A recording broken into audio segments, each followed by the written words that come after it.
Let's explore how to set up default departure and return dates on your front end.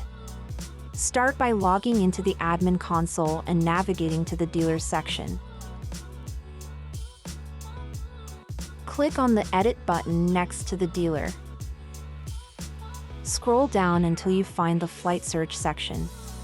Here, you'll find two fields dedicated to departure and return dates. Currently, both are set to 7.